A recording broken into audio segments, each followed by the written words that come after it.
Today, we're going to talk about how you can qualify for a VA loan if you are a first-time home buyer. So let's go ahead and dive into the video. My name is Cherilyn Williams. I'm a local realtor in Chicago, Illinois, and in the state of Indiana. And I provide weekly real estate education videos to help home buyers not only across Chicagoland, but everywhere. My goal is to help all people attain the dream of home ownership and to provide valuable content to educate you and also help you make wise decisions in the home buying process. And if you like what you hear today, please hit that like button and subscribe to my channel for weekly real estate content just for you. I really do appreciate all of your support. Okay, so VA loans are awesome loans because VA loans help thousands of military service members and veterans buy homes each year. And the VA loan is backed by the U.S. Department of Veteran Affairs. VA loans are a benefit for active duty and veteran service members and for some surviving spouses. So right now, I want to break down how you can apply for a VA loan if you meet the following 4 requirements. Number 1, you are on active duty and have served 90 continuous days. Number 2, if you are a veteran who meets length of service requirements, which generally are 90 days in wartime and 181 days in peacetime. Number 3, you completed 90 days of active duty service or 6 credible years in the Selected Reserve or National Guard. Number 4, you are the surviving spouse of a veteran who died while in service or from a service-connected disability and you have not remarried. Or you remarried after age 57 or December 6, 2003. And spouses of service members missing in action or prisoners of war are also eligible. Now let's talk about how you can apply for a VA loan. You can apply for a VA loan through a bank, a mortgage company, a credit union, or whoever offers them. The process is pretty much like applying for any other types of mortgages like an FHA or a conventional loan. You will provide to the lender employment, income, and other financial information, and the lender will decide whether you qualify. What makes qualifying different for a VA loan compared to other loans is that you will need a VA certificate of eligibility. The certificate of eligibility, or sometimes referred to as a COE, is a document from the Department of Veteran Affairs that shows you meet the service requirements that I listed earlier for a VA loan. So there are 2 ways that you can get the COE. You can go through the VA or you can ask a VA mortgage lender to get the certificate of eligibility for you. So getting the certificate will be your very first step to get qualified. Once you turn in your certificate of eligibility, your VA lender will review your income, your debts, your credit history, and they will determine what your interest rate will be. Now, your debt to income ratio, or DTI, should really be no more than 41%. But borrowers with higher DTI ratios can sometimes get approved if they have enough residual income.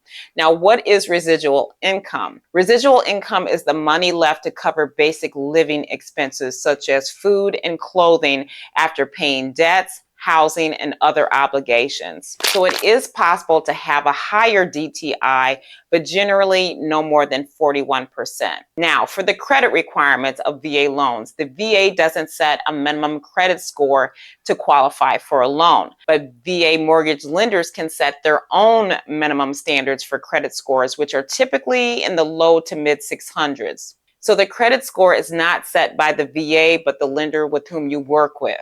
Your lender will also look at your credit report and your history of making timely payments. Now, what's really great is that the VA loan does not require a down payment.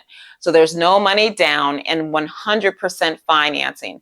But something you need to know that isn't often mentioned is that if the purchase price of the home is greater than what the home appraises for, you will have to make up the difference out of your own funds.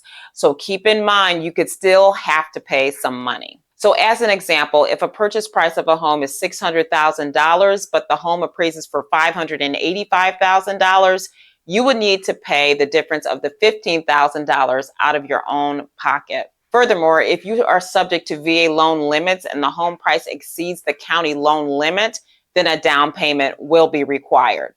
And one last thing to consider is, since we are in a very competitive real estate market in most parts of the country still, where home buyers outnumber home sellers, you may need a down payment out of pocket just to get your foot in the door and getting your offer accepted. Now, an advantage of putting some money down is that you will likely reduce the VA funding fee. So let's talk about that a little bit.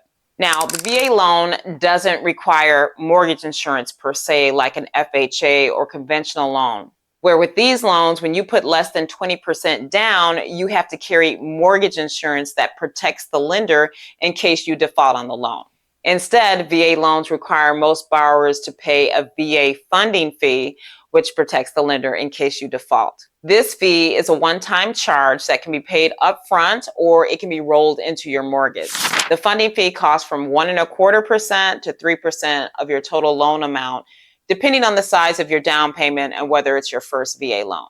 Now, the VA loan does require that the property you purchase meets certain minimum standards, such as the home is safe, it's structurally sound, and the home is sanitary. And once you're under contract to buy a home, the lender will hire a VA-approved appraiser to estimate the home's market value and to make sure it meets the minimum property requirements. Now, what many people don't know is that the VA offers 3 grants to help veterans and service members with service-connected disabilities to buy or modify a home to meet their needs. One grant is called the Specially Adapted Housing Grant, which is for a home you currently own or will buy. There's also the Special Housing Adaption Grant, which is for a home you or a family member own or will buy.